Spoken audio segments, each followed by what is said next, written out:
Hello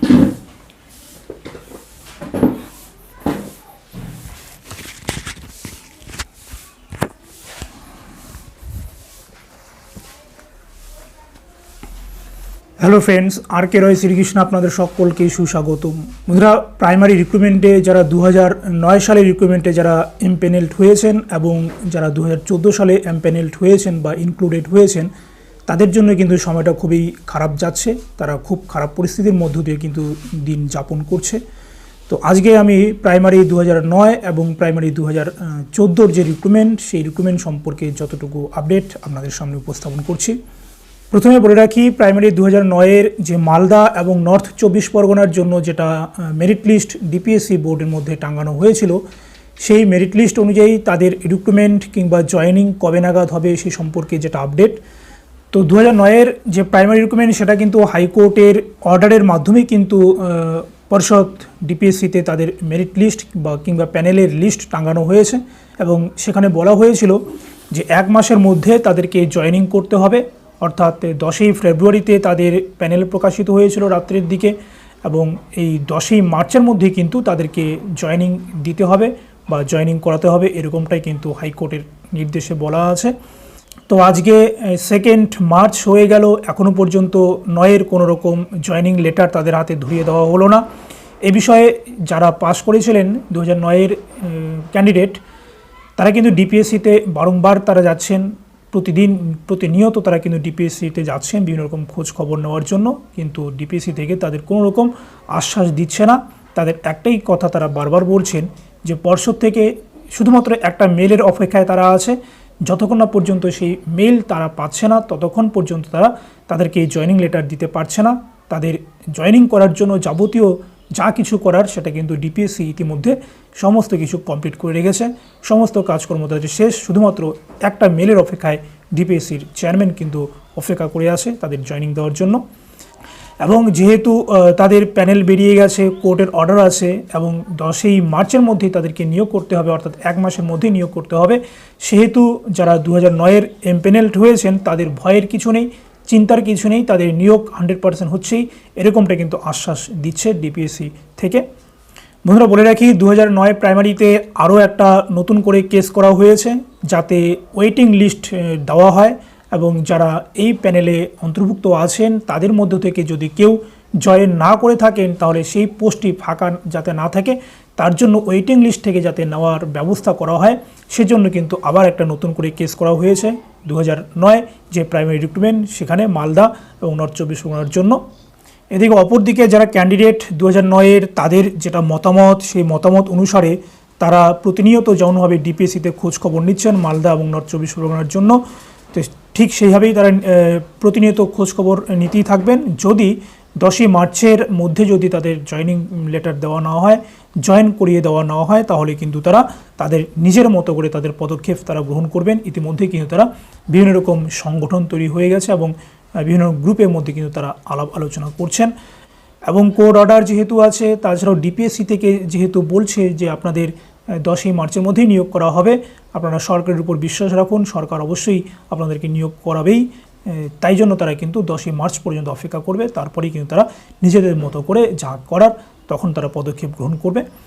অপরদিকে বলে রাখি, সাউথ 24 পরগনার যে 2009-এর যে প্যানেল, সেটা প্রকাশ কবে হবে সেই ব্যাপারটি নিয়ে, তো তার প্যানেল কবে প্রকাশ হবে এরকম কোনো রকম খবর নেই। তবে যেটুকু খবর উঠে আসছে যে যদি তারা কেসটা তুলে নেয়, জহর মল্লিকের যে কেসটি, সেই কেসটি যতক্ষণ না পর্যন্ত তারা তুলছে ততক্ষণ না পর্যন্ত কিন্তু কোনো রকমভাবে প্যানেল প্রকাশের কোনো সম্ভাবনা নেই।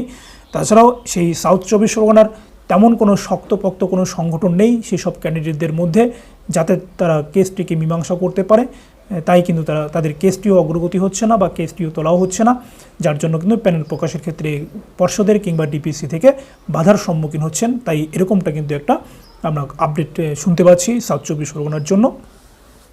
বন্ধুরা, যারা প্রাইমারিতে এমপ্যানেলড কিংবা ইনক্লুডেড হয়ে আছেন, তাদের জন্য এই সময়টি কতটা বেদনাদায়ক, কতটা অকল্পনীয়, কতটা যন্ত্রণাদায়ক, যারা ইতিমধ্যে চাকরি পাননি তাদের থেকেও কিন্তু দুরবস্থার মধ্যে তাদের দিন তারা গুনছেন, তাদের না পারছেন এগোতে, না পারছেন পিছোতে, তাদের কিন্তু খুবই খারাপ পরিস্থিতির মধ্যে দিয়ে তারা দিন কাটাচ্ছেন। তো বন্ধুরা, যাই হোক, এবারে আসি 2014 সালের যে প্রাইমারি রিক্রুটমেন্ট যেটা কোর্টের মধ্যে স্টে পড়ে আছে সেটার যতটুকু আপডেট আপনাদের সামনে আজকে দেওয়ার চেষ্টা করছি। যদিও আপনারা সকলেই আপনাদের পাড়া প্রতিবেশী বন্ধুবান্ধব আত্মীয় স্বজনের কাছ থেকে বিভিন্ন রকম কটূক্তি শুনছেন, তবুও আপনাদের বর্তমানে কিছুটা শান্ত অবস্থায় থাকতে হবে। এবং আপনারা জানেন যে পর্ষদ ইতিমধ্যেই কিন্তু ঘোষণা করে দিয়েছেন যে তারা ডিভিশন বেঞ্চে যাবেন এবং কেসটির যে স্টে সেটাকে তুলে নিয়ে এসে স্মুথলি আমাদের রিক্রুটমেন্টটা করে দেবেন। তো সেই ডিভিশন বেঞ্চে তারা গেল কিনা সেই বিষয়ে কিন্তু কোনো রকম কনক্রিট কোনো রকম খবর নেই। তবে এখনও পর্যন্ত যেটা জানা যাচ্ছে, এখনও সমস্ত কিছু তাদের কাগজপত্র সমস্ত রেডি হয়ে গেছে কেস করার জন্য, ডিভিশন বেঞ্চে যাওয়ার জন্য যা কিছু প্রয়োজন সমস্ত কিন্তু তাদের স্টাডি হয়ে গেছে এবং সমস্ত কাগজপত্র তৈরি, শুধুমাত্র কেসটি ডিভিশন বেঞ্চে শুধু ফাইল করার বাকি আছে। তবে সেটা আজকে অর্থাৎ 2রা মার্চ হওয়ার কথা ছিল, কারণ সৌমেনবাবু ছিলেন না, তিনি আজকে বসার কথা ছিলেন, কিন্তু তিনি 1 তারিখের মতো আজকেও কিন্তু অনুপস্থিত। আমরা দেখতে পাচ্ছি কোর্টের যে ডিসপ্লে বোর্ড, সেই ডিসপ্লে বোর্ডের মধ্যে কিন্তু 12 নম্বর কোর্টের মধ্যে ওনার বসার কথা ছিল, কিন্তু তিনি বসেননি। সেই হিসাবে আমরা বলতেই পারি যে আজকে তিনি অনুপস্থিত ছিলেন এবং আজকেও কেসটি ফাইল হয়নি। তবে একটা কথা বলে রাখি যে কেসটি ডিভিশন বেঞ্চে ফাইল হওয়ার পরেই কিন্তু 1টি কিংবা 2টি হিয়ারিংয়ের মধ্যে কিন্তু স্টেটা তুলে উঠে আসবে, এরকমটাই কিন্তু আমাদের বিভিন্ন রকম ডিপিএসসি থেকে ফোন টোন করে আমরা এটুকুই কিন্তু জানতে পারছি। তাছাড়াও ডিবিসি থেকে আবার যেটা বলা হচ্ছে যে তাদের হাতে কোনো কিছু নেই এবং পর্ষদই একমাত্র, সরকার একমাত্র এই ব্যাপারটিকে নিয়ে ভাবছে। তাই সরকারের বা পর্ষদের সমস্ত খবরও ডিপিএসসিতে তারা দিতে পারছে না, তারা কি ভাবছে। তবে ডিপিএসসি কিন্তু আমাদের আশ্বাস দিচ্ছে যে আমাদের এই রিক্রুটমেন্ট যেহেতু ইনক্লুডেড আমরা হয়ে গেছি বা যারা হয়ে গেছেন তাদের কোনো রকম চিন্তা নেই, কারণ এটা সম্পূর্ণরূপেই কিন্তু স্টেটা উঠে আসবে এবং আপনাদের একটু ডিলে হলেও আপনাদের রিক্রুটমেন্টটা কিন্তু কমপ্লিট হবে। তো এখন আমরা সকলেই যেটা আশা করছি যে যেহেতু আজকের দিনটিও মিস হয়ে গেল, অর্থাৎ আগামীকালকে 3রা মার্চ কিন্তু বসতে পারেন এবং 3রা মার্চই হয়তো কেসটি ফাইল হতে পারে এবং 4 তারিখেই কিন্তু আমাদের একটা ভালো দিন বা ভালো খবর আসতে পারে। তাই বন্ধুরা, যতই আপনাদের চিন্তা হোক, যতই আপনি দুশ্চিন্তায় থাকুন, ডিপ্রেশনে থাকুন, আপনাদেরকে শান্ত হয়ে থাকতে হবে, নিজেকে বোঝাতে হবে। এক্ষেত্রে পর্ষদকে কিংবা ডিপিএসসিকে কিংবা যারা কেস করেছে কিংবা যারা আপনার ইনক্লুডেড হয়েছেন কারোর কিন্তু তেমন একটা দোষ নেই। এটা আপনাদের নিয়তির যে ভোগান্তি, সেটা ভোগান্তি আপনাদের করতেই হবে। এবং পর্ষদ কিংবা সরকার কি পদক্ষেপ গ্রহণ করছে, 1টি হিয়ারিং কিংবা 2টি হিয়ারিং আমাদের অবশ্যই লক্ষ্য করা উচিত। তারপরেই আমাদের পরবর্তী যে পদক্ষেপ সেটা নিয়ে ভাবনা চিন্তা করা উচিত। আমি এটুকুই আপনাদেরকে আশ্বস্ত করব এবং আপনারা সকলেই 100% নিশ্চিন্তে থাকুন। আপনাদের মুখে হাসি ফুটবেই, এই কঠিন সময়টা পেরিয়ে আপনারা জয়ী হবেন এবং আমাকে সাপোর্ট করবেন এবং আমার পাশে সবসময় থাকবেন। আজ পর্যন্তই, ভালো থাকবেন। থ্যাঙ্কস।